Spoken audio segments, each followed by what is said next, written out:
Reba, Artistic Director of Overshadowed Theatrical Productions, and I'd like to welcome you to this week's episode of From the Wings.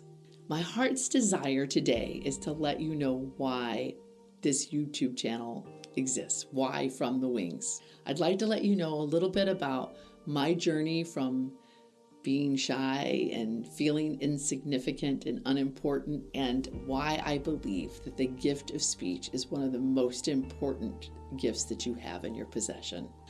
I used to be extremely shy, and those people who know me find that a little bit difficult to believe, but my dad was in the Army. We traveled every 2 years, and I had a really difficult time making friends. I had a difficult time getting outside of my shell, so to speak. And so I immersed myself in make-believe. I love to read. I always had a very healthy imagination, which I think was a really important foundation to who I am.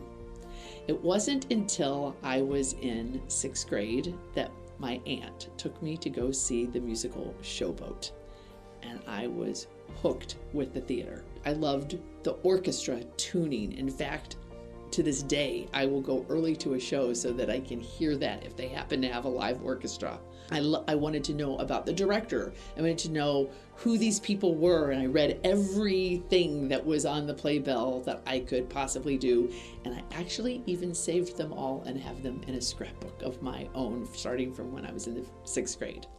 My parents sent me to a school that did not have any drama program of its own. And so my friend and I would walk down the street, and we would sneak into the high school's drama rehearsals.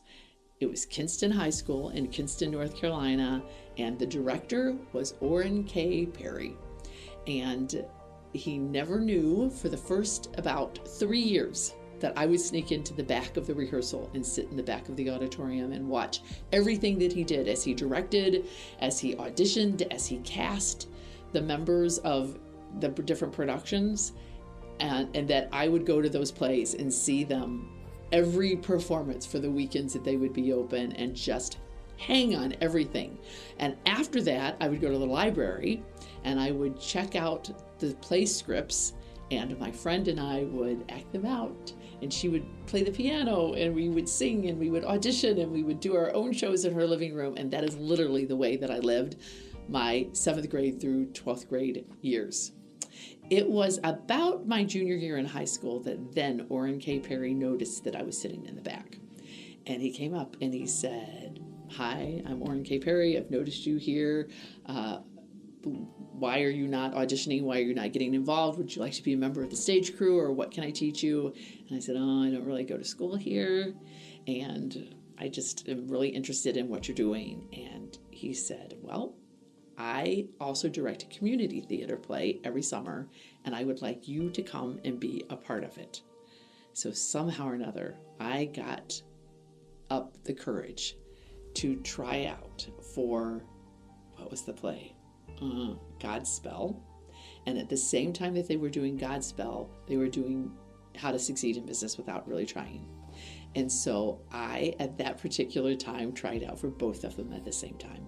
It's my first and only time, I believe, that I actually sang for an audition. I was scared to death, but did it because I wanted to be in that world so much. I got a part in the chorus for both of them, and spent my whole summer practicing, learning, hanging on to the direction that he was giving the other characters. But I didn't really get involved and really didn't make any friends. And I'll never forget a life-changing conversation.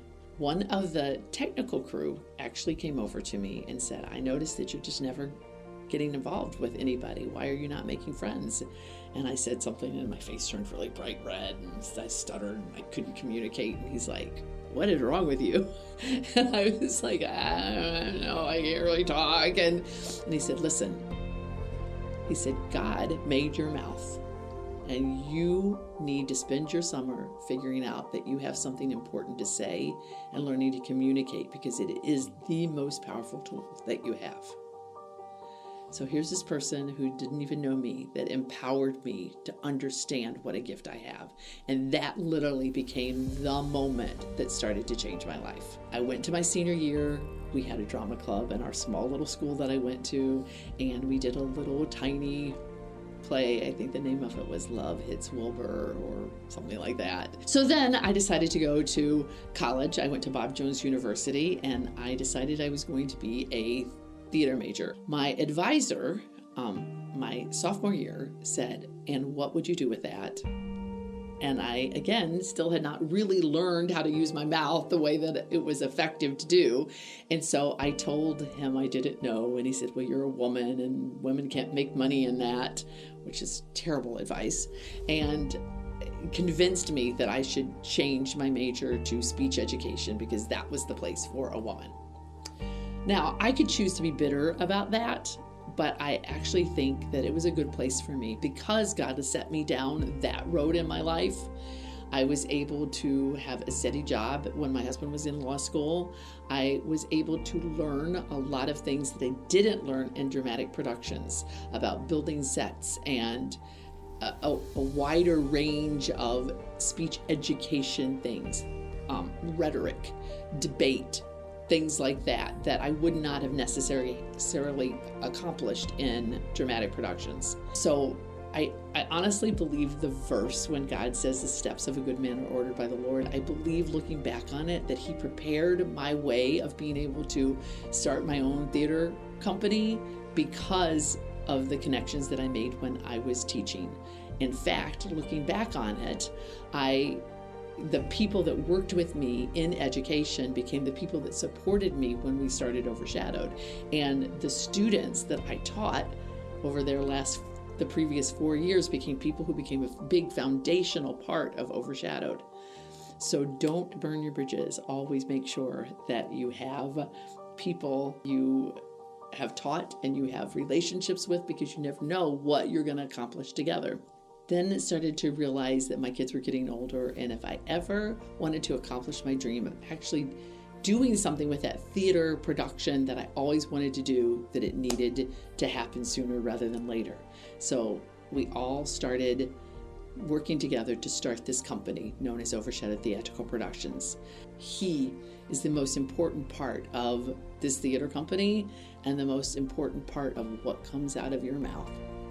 So when you all sit down and hear that story, what is important? Why is the story of Overshadowed different? Why is the story of From the Wings different than most companies? Because we do call ourselves Theater with a Difference. And I think that it comes down to something that is a really key important thing for us at Overshadowed. And that is that we understand that everybody has a different talent and everybody has a different ability. And we would like to, together as a team, make it a project that we're doing all together. I find that sometimes that is even a hard battle to win because we're so conditioned as people that it's the star of the show that's the most important. But ultimately, yes, the cast, the person who's on the stage is definitely important, but the story is important, the crew is important, the ushers are important, all of us and whatever role that God has given us is important. But more than that, even, because I was so insecure when I was a kid, I want to empower people who don't even feel like they have the ability to try, to know that you're important and what you have to say matters.